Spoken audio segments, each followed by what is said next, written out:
This is the Daily Growth Discipleship Podcast. I'm Josh. And I'm Chris. In this part 6 of our conversation with Gretchen, I get to ask her some of our favorite questions that we ask all of our guests. We find some of the most practical advice comes from these two questions.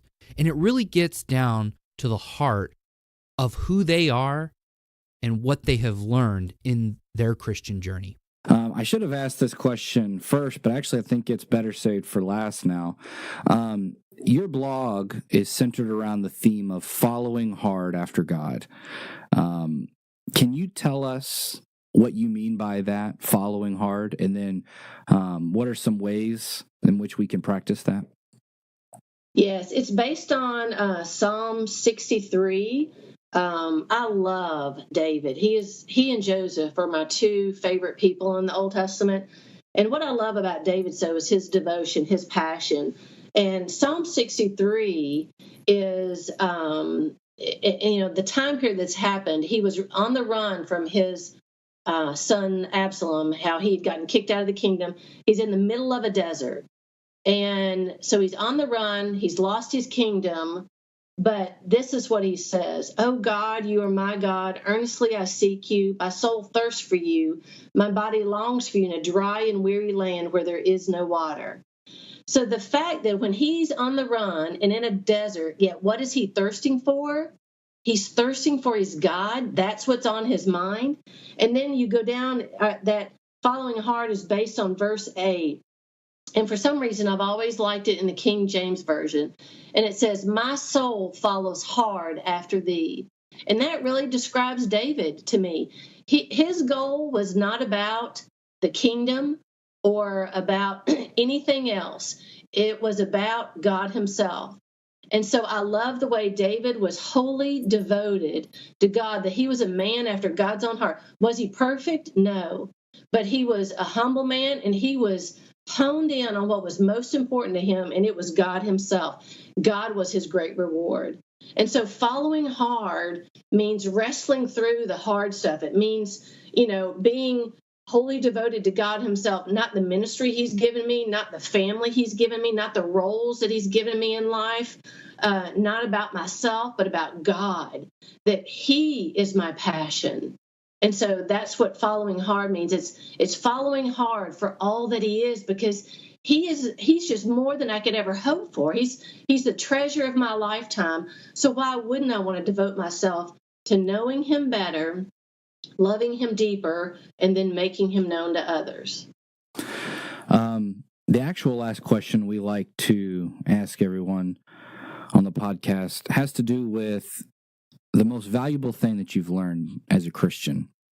Because we find most people, and we've already touched on this, so it might overlap a little bit, and that's okay, have gone through or had certain moments happen to them throughout their walk where once they encounter that moment with Jesus, or once something is made clear to them, it sort of flips a switch and it changes them, and they're never the same after that. And sometimes it's very simple things and that, or really big things that had profound impact in their life. So if you had to narrow it down to what's the most valuable thing that you've learned as a Christian, what would that be? That God can be your passion. He was not my passion. And in my 20s, I heard Beth Moore say that she heard it from someone else, that you can ask God to become your passion. And, I guess the first part of that is knowing that he could be your passion. And then I began to pray, God, give me a passion for you and your word, because I read his word out of duty, but I didn't really enjoy it. So in my mid to late 20s, I began to pray, God, give me a passion for you and your word. And I prayed it over and over and over.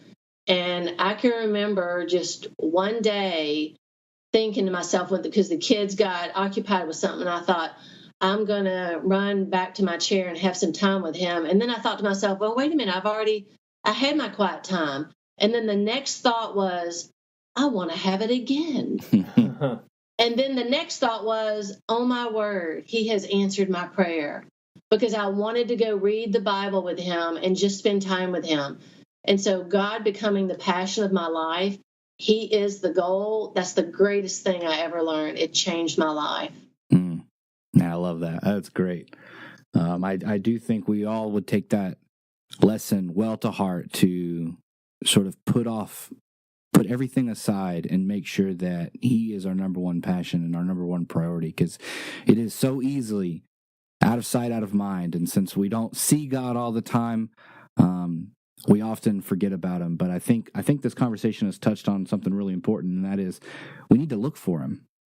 Sometimes we don't see Him just because we don't look for Him, right? And that's what it means to be grateful. And sometimes what happens is when we go through dark nights of the soul. And that's another verse that reminds me of David. I think it's Psalm 16:8. It says, I have set the Lord always before me. Because He is at my right hand, I will not be shaken. And I think David examples that so well. He kept putting the Lord in front of him. And basically what that means is he sought the Lord. He inquired of Him. And that just makes a huge difference in our lives. Yeah. And if we seek Him, we will find Him. That's right. Well, Gretchen, where can people go to find out more about you and follow what you're doing? They can go to GretchenFleming.com. That's GretchenFleming.com. And if they are in need of a retreat or conference speaker, I would love to come be their speaker. So I would just love to have them follow me. And my social media links are on my website. Great. Awesome.